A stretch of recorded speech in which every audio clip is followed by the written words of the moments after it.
Hi, thanks for joining me today as I discuss the Transitions Situational Judgment Test, a measure of student readiness to work in a clinical environment. I'd first like to thank Dr. Boyd Richards, as well as all the other faculty members who participated in this project. This project was born from the understanding of the need to assess health profession students, not only in their basic science knowledge or their book smarts, if you will, but their ability to act appropriately in socially complex situations, especially as it pertains to the clinical setting, which led to the purpose of this project to assess students' pro-social knowledge and interpersonal skills as they transition from a classroom-based curriculum into the clinical setting. So as you can see on the left side of this poster, this is what SJT looks like. Students are provided a scenario and then given multiple responses to that scenario. They then rank each response from very inappropriate to very appropriate, independent of all other items. For example, they could rank all responses as very appropriate for a single scenario. There are multiple ways to score the SJT, but we scored students based on a rubric that was developed from input from multiple faculty members from the different health science schools here on campus. We had the faculty members take the test to create this gold standard or this rubric and then compared the students' answers to that of the faculty members. Fortunately, we began this project, our specific project, with a large pool of complex clinical-based situations that were developed in an elective course for fourth-year medical students. These students were asked to develop or draw from personal experiences difficult situations that they encountered in when they kind of started in the clinical setting. We then gathered a group of experts from the multiple health science schools and began selecting scenarios and responses that we wanted to include in the test. Ultimately, 31 scenarios were created or selected and modified with 148 different response items. We developed this test in Qualtrics and sent it out to a listserv of students from the various schools who participated.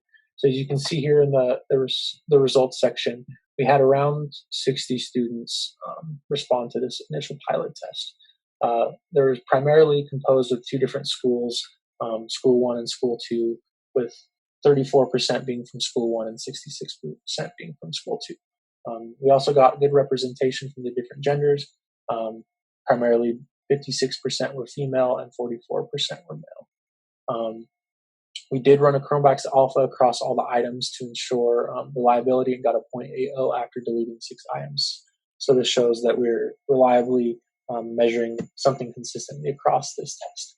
The average score was a 93.5, and this is important to note. This isn't a 93.5%. This is the summation of each student's response to an individual item, subtracting the response of the kind of the rubric or the faculty members, and then sum together to create this score. So as you can see here, the averages between the two different schools don't vary much. School 1 being 94.8 and School 2 being 92.7, as well as almost no differences between female and male average score. So this is really positive, as we didn't want to see large differences between the two because we didn't want to see this test discriminating based on those kind of variables. In the top scatter plot here, you can see that the highest score being a little bit above 126, while the lowest score being 75, and a good distribution in between.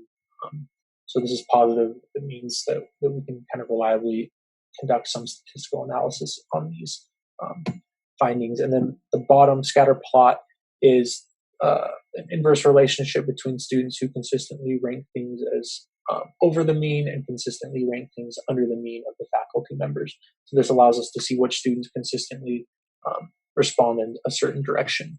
So next steps, as we can see that there was a slight difference between schools and gender, and that indicates that this is an appropriate interprofessional assessment and valid tool thus far. So we obviously want to get a larger sample size with additional health science schools to participate in this. We also want to explore more of the directional differences and feedback mechanisms that we can provide back to students to have this be a good learning experience for them.